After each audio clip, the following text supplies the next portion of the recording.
सारा खेल मन का है। नमस्कार दोस्तों, मेरे भाइयों बहनों एवं देवी सज्जनों। आज हम भारतीय संविधान इंडियन कॉन्स्टिट्यूशन से संबंधित कब तक मॉक सोओगे टेस्ट यार? 217 लेकर आए चारों हैं, तरफ सब कुछ जल रहा है। जिसमें सत्ता का नशा करो, लुसेंट का सत्ता पेज का। नंबर शराब, 186 से सिगरेट, लेकर गुटखा 190 सब में छोड़ जितने दो। भी महत्वपूर्ण इसमें नहीं क्वेश्चन ये बने हैं, नुकसान इसकी पहुंचाते चर्चा हम हैं। इस वीडियो में इसलिए किए लोग हैं। ये घटिया नशे हैं। दोस्तों, अगर वीडियो अच्छा लग रहा होगा तो लाइक कीजिएगा, नहीं अच्छा लग रहा है आप डिसलाइक कर सकते हैं, मगर चैनल पे अगर पहली बार विजिट कर रहे हैं चैनल को सब्सक्राइब कर लें।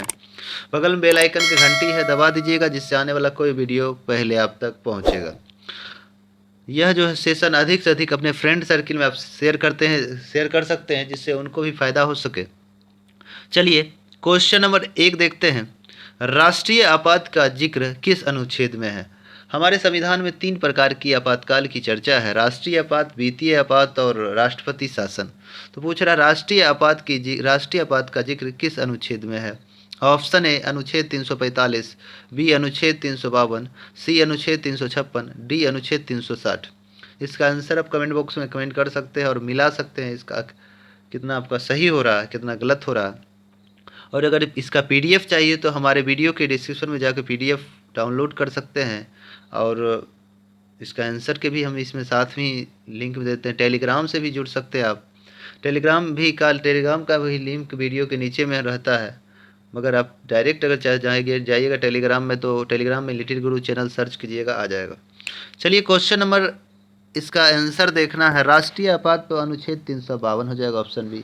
राष्ट्रपति शासन तो अनुच्छेद 356 हो जाएगा। वित्तीय आपात तो अनुच्छेद 360 हो जाएगा। आपातकाल की चर्चा संविधान के किस भाग में है? भाग 18 में आपातकाल की चर्चा है। आपातकाल किस देश से ग्रहण किया गया है? जर्मनी से लिया गया है। चलिए नेक्स्ट क्वेश्चन देखते हैं। 2 नंबर, मूल संविधान में मान्यता प्राप्त भाषा है। Option A 14, B 22, C 8, D 12। इसका आंसर आप कमेंट बॉक्स में कमेंट कर सकते हैं, क्या होगा? मूल संविधान में मान्यता प्राप्त भाषा है।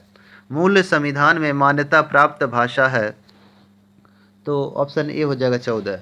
ऐसे भाषा मान्यता प्राप्त, वर्तमान में मान्यता प्राप्त भाषाओं की संख्या 22 है। मूल संविधान में 14 भाषा था।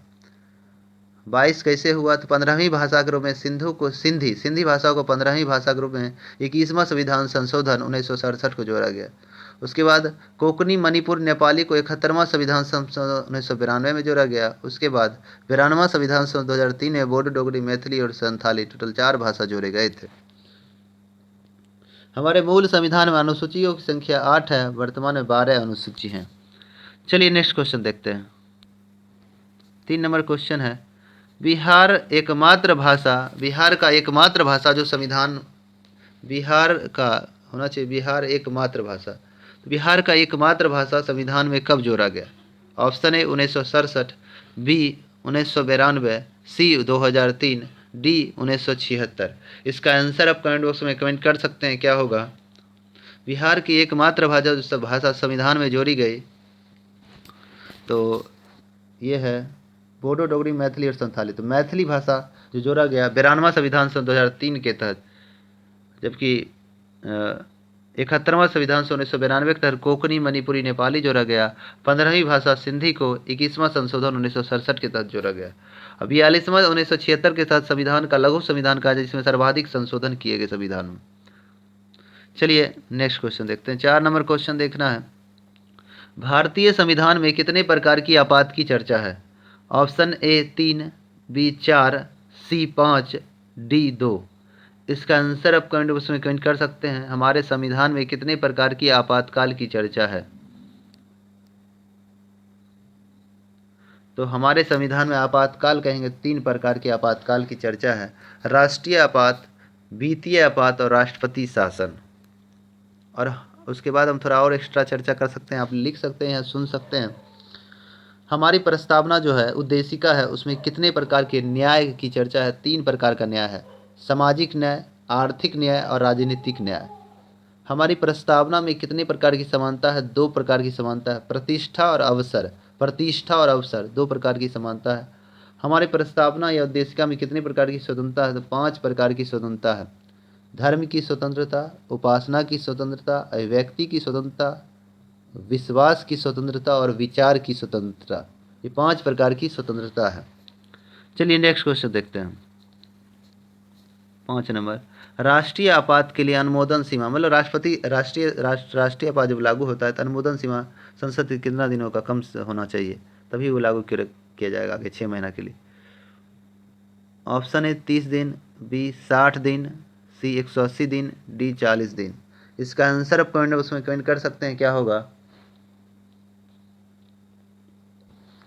राष्ट्रीय आपात के लिए अनुमोदन सीमा जो है 30 दिन है, मतलब 1 माह होता है 30 दिन अनुमोदन सीमा। उसके बाद ही 6 महीना के लिए आगे लगाया जा सकता है, जबकि राष्ट्रपति शासन के लिए अनुमोदन सीमा 2 माह होता है और वित्तीय आपात के लिए भी 2 माह होता है अनुमोदन सीमा। चलिए नेक्स्ट क्वेश्चन देखते हैं। 6 नंबर क्वेश्चन, वित्तीय आपात का जिक्र है। ऑप्शन ए अनुच्छेद 370, बी अनुच्छेद 352, सी अनुच्छेद 356, डी अनुच्छेद 360। इसका आंसर आप कमेंट बॉक्स में कमेंट कर सकते हैं क्या होगा। वित्तीय आपात का जिक्र है,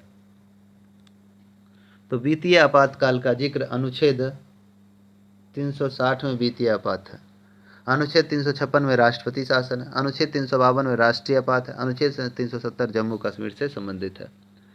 चलिए नेक्स्ट क्वेश्चन देखते हैं। 7 नंबर, आपातकाल लगाने का अधिकार किसे दिया गया है। ऑप्शन ए प्रधानमंत्री, ऑप्शन बी राष्ट्रपति, ऑप्शन सी उपराष्ट्रपति, ऑप्शन डी उप प्रधानमंत्री। इसका आंसर आप कमेंट बॉक्स में कमेंट कर सकते हैं क्या होगा। आपातकाल लगाने का अधिकार किसे है। भारत में आपातकाल चाहे राष्ट्रपति राष्ट्रीय आपात हो या वित्तीय आपात हो या राष्ट्रपति शासन हो, ये तीनों लगाने का अधिकार जो है मंत्रिमंडल की सिफारिश पर राष्ट्रपति लगाता है, तो ऑप्शन बी हो जाएगा। चलिए नेक्स्ट क्वेश्चन देखते हैं। 8 नंबर क्वेश्चन देखना है, जम्मू कश्मीर में अनुच्छेद 35A का कब समाप्त किया गया। ऑप्शन ए 5 अगस्त 2019, ऑप्शन बी 6 अगस्त 2019, ऑप्शन सी 31 अक्टूबर 2019, ऑप्शन डी 1 जनवरी 2015। इसका आंसर आप कमेंट बॉक्स में कमेंट कर सकते हैं क्या होगा। जम्मू कश्मीर अनुच्छेद 35A कब समाप्त किया गया। दोस्तों हम चारों ऑप्शन क्लियर करने की कोशिश करते हैं, इसलिए वीडियो जब भी हो तो पूरा देखा करें, आधा अधूरा नहीं देखा करें। जम्मू कश्मीर में अनुच्छेद 35A कब समाप्त किया गया, तो 35A जो समाप्त किया गया 5 अगस्त 2019 को अमित शाह जो अभी वर्तमान में हमारे गृह मंत्री हैं, उन्हीं के द्वारा राज्यसभा में पेश किया गया था। अनुच्छेद 35A जो है जम्मू कश्मीर के नागरिकों को विशेष अधिकार देता था, उसको रद्द कर दिया गया 35A को, और 6 अगस्त को लोकसभा में पारित हुआ। उसके बाद 31 अक्टूबर 2019 को लद्दाख और जम्मू कश्मीर एक केंद्र शासित प्रदेश के रूप में स्थापित किया गया। 1 जनवरी 2015 को नीति आयोग की स्थापना हुई। चलिए नेक्स्ट क्वेश्चन देखते हैं। 9 नंबर क्वेश्चन है कि राष्ट्रीय प्रतीक अशोक सिंह स्तंभ को कब अपनाया गया, मतलब संविधान सभा नहीं कह सकते, हाँ संविधान सभा द्वारा कह सकते हैं, इसको कब अंगीकृत किया गया। राष्ट्रीय प्रतीक हमारा जो अशोक का सिंह स्तंभ है, इसको 26 जनवरी 1950 को, हमारा वाक्य जो है सत्यमेव जयते मुंडकोपनिषद से लिया गया, इसको भी 26 जनवरी 1950 को। हमारा राष्ट्रीय गीत जनगण मन और राष्ट्रीय गान जनगण मन, राष्ट्रीय गीत वंदे मातरम और राष्ट्रीय गान जनगण मन को कब अपनाया गया संविधान सभा द्वारा, 24 जनवरी 1950 को। तिरंगा राष्ट्रीय ध्वज के रूप में कब अपनाया गया, 22 जुलाई 1947, 22 जुलाई 1947। शक संवत पर आधारित कैलेंडर राष्ट्रीय पंचांग के रूप में कब अपनाया गया, तो 22 मार्च 1957, 22 मार्च 1957। चलिए नेक्स्ट क्वेश्चन देखते हैं।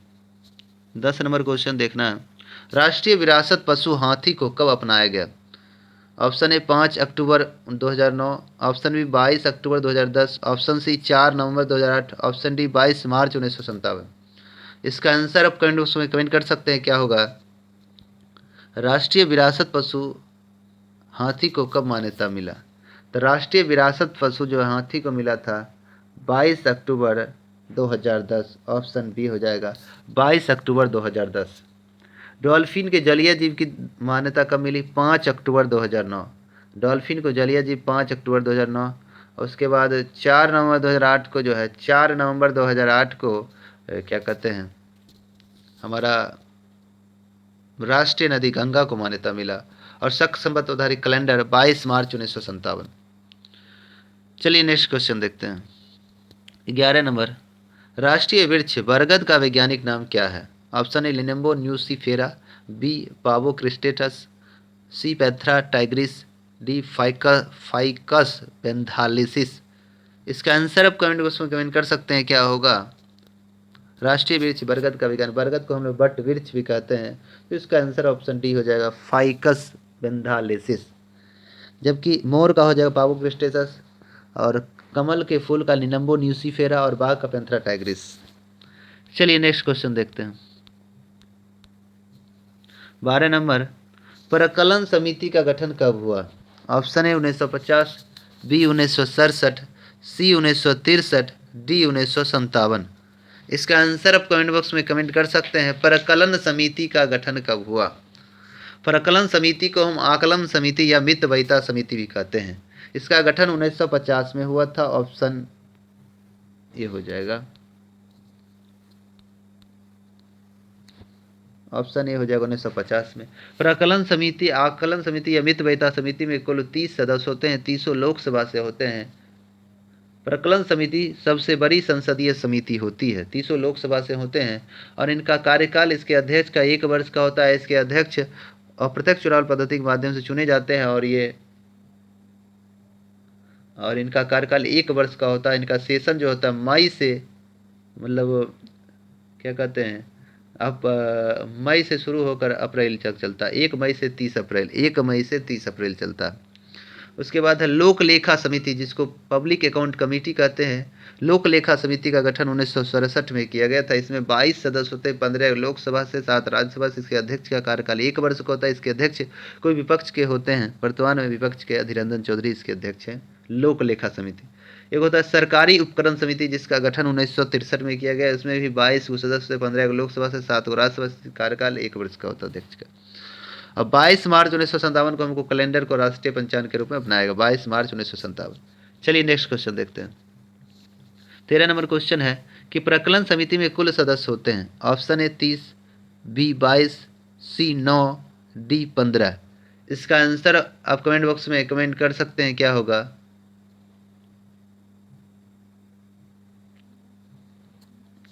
तो प्रकलन समिति आकलन कहें तो उन्हें 30 सदस्य होते हैं, जो संसद की सबसे बड़ी समिति होती है। तो 30 लोकसभा से होते हैं। लोक लेखा समिति हो या सरकारी उपक्रम समिति, उसमें कुल 22 सदस्य होते हैं, जिसमें 15 लोकसभा से, 7 राज्यसभा से। और ग्रंथालय समिति में 9 सदस्य कुल होते हैं, जिसमें लोकसभा से 6 सदस्य, राज्यसभा से 3 सदस्य होते हैं। 15 जो है कार्य मंत्रणा समिति में कहेंगे तो अध्यक्ष सहित, लोकसभा अध्यक्ष सहित कुल 15 मेंबर्स होते हैं। चलिए नेक्स्ट क्वेश्चन देखते हैं। 14 नंबर, लोक लेखा समिति के सदस्यों का कार्यकाल होता है। ऑप्शन ए 1 वर्ष, बी 2 वर्ष, सी 3 वर्ष, डी 4 वर्ष। इसका आंसर आप कमेंट कर सकते हैं, क्या होगा? लोक लेखा समिति पब्लिक अकाउंट कमेटी के सदस्यों का कार्यकाल 1 वर्ष का होता है। ऑप्शन ए। चलिए नेक्स्ट क्वेश्चन देखते हैं। प्रकलन समिति का जुर्वा वाहन किसे कहा जाता है? ऑप्शन ए लोक लेखा समिति, बी ग्रंथालय समिति, सी सरकारी उपकरण समिति, डी सभी। इसका आंसर आप कमेंट बॉक्स में कमेंट कर सकते हैं। प्रकलन समिति का जुर्वा वाहन कहा जाता है। तो प्रकलन समिति के जुर्वा वाहन जो है लोक लेखा समिति को कहा जाता है। ऑप्शन ए हो जाएगा। लोक लेखा समिति में कुल 22 सदस्य होते हैं, 15 लोकसभा से, 7 राज्यसभा से। लोक लेखा समिति का गठन किया गया 1967 में। लोक लेखा समिति का गठन 1967 में किया गया। चलिए नेक्स्ट क्वेश्चन देखते हैं। 16 नंबर क्वेश्चन देखना है। पंचायती राज का जनक किस वंश को माना जाता है? ऑप्शन ए मौर्य वंश, बी गुप्त वंश, सी चालुक्य वंश, डी चोल वंश। इसका आंसर आप कमेंट बॉक्स में कमेंट कर सकते हैं। पंचायती राज का जनक किस वंश को कहा जाता है? तो ऑप्शन डी हो जाएगा चोल वंश को। और भारत में जनक अगर अंग्रेज कहेंगे तो लॉर्ड रिपन 1882 हो जाएगा। और पंचायती राज विचार किस देश से संविधान में लेकर जोड़ा गया है? तो रूस के संविधान से लेकर जोड़ा गया। चलिए नेक्स्ट क्वेश्चन देखते हैं। 17 नंबर क्वेश्चन है कि स्थानीय स्वशासन का जनक कहा जाता है। Option A Lord Ripon, B Lord Lytton, C Lord Curzon, D Robert Clive. इसका आंसर आप कमेंट बॉक्स में कमेंट कर सकते हैं, क्या होगा? स्थानीय स्वशासन का जनक कहा जाता है। तो स्थानीय स्वशासन का जनक लॉर्ड रिपन को कहा जाता है, जिसने 1882 में स्थानीय स्वशासन पंचायती राज व्यवस्था लागू किया था भारत में, Lord Ripon. Vernacular press act 1878 में कौन लाया, लागू किया? Lord Lytton. इसको समाप्त कौन किया? लॉर्ड रिपन 1882 में। बंगाल विभाजन की घोषणा लॉर्ड कर्जन के समय में 1905 में किया गया। बंगाल में द्वैध शासन लागू किया गया 1765 में रॉबर्ट क्लाइव के समय में। अलीनगर की संधि किसके बीच हुई? रॉबर्ट क्लाइव एवं सिराजुद्दौला के बीच 9 फरवरी 1757 में अलीनगर की संधि रॉबर्ट क्लाइव के बीच हुई थी। रॉबर्ट क्लाइव और सिराजुद्दौला के बीच 9 फरवरी 1757 में। चलिए नेक्स्ट क्वेश्चन देखते हैं। 18 नंबर क्वेश्चन, स्थानीय स्वशासन व्यवस्था कब लागू हुआ? Option A 1881, B 1882, C 1872, D 1875। इसका आंसर आप कमेंट बॉक्स में कमेंट कर सकते हैं, क्या होगा? स्थानीय स्वशासन का व्यवस्था लागू किया गया 1882 में, लॉर्ड रिपन ने लागू किया। कारखाना अधिनियम, पहला कारखाना अधिनियम कब आया? 1881 में आया। जनगणना की शुरुआत कब हुई? 1872 में, लॉर्ड मेयो के शासनकाल में। नियमित जनगणना कब हुआ? 1881 में नियमित जनगणना हुई थी। और आर्य समाज की स्थापना स्वामी दयानंद सरस्वती ने 1875 में किया था। चलिए नेक्स्ट क्वेश्चन देखते हैं। 19 नंबर, निम्नलिखित में से पंचायती राज से संबंधित समिति है? ऑप्शन ए बलवंत राय मेहता समिति, बी अशोक मेहता समिति, सी पीवी के राव समिति, डी सभी। इसका आंसर आप कमेंट बॉक्स में कमेंट कर सकते हैं। निम्नलिखित में से पंचायती राज से संबंधित समिति है, तो ये हो जाएगा ऑप्शन डी सभी हो जाएगा। बलवंत राय मेहता समिति का गठन 1957 में, अशोक मेहता द्वितीय स्तरीय विचार दिया 1977 में, पीवी के राव समिति जो है 1985 में आया था, लक्ष्मी मल्ल समिति 1986 में आया था। चलिए नेक्स्ट क्वेश्चन देखते हैं। 20 नंबर क्वेश्चन देखना है, किसके सिफारिश पर पंचायती राज को संस्थान को संवैधानिक दर्जा दिया गया था? संवैधानिक बॉडी बना दिया गया। ऑप्शन ए एल.एम. सिंघवी समिति, बी बलवंत राय मेहता समिति, सी अशोक मेहता समिति, डी पीवी के राव समिति। इसका आंसर आप कमेंट बॉक्स में कमेंट कर सकते हैं, क्या होगा? तो पंचायती राज को संवैधानिक दर्जा जो है एल.एम. सिंघवी समिति की सिफारिश पर किया गया था। कब? 1986 में। बलवंत राय मेहता समिति आया कब? 1957 में। अशोक मेहता 1977 में। पीवी के राव समिति 1985 में।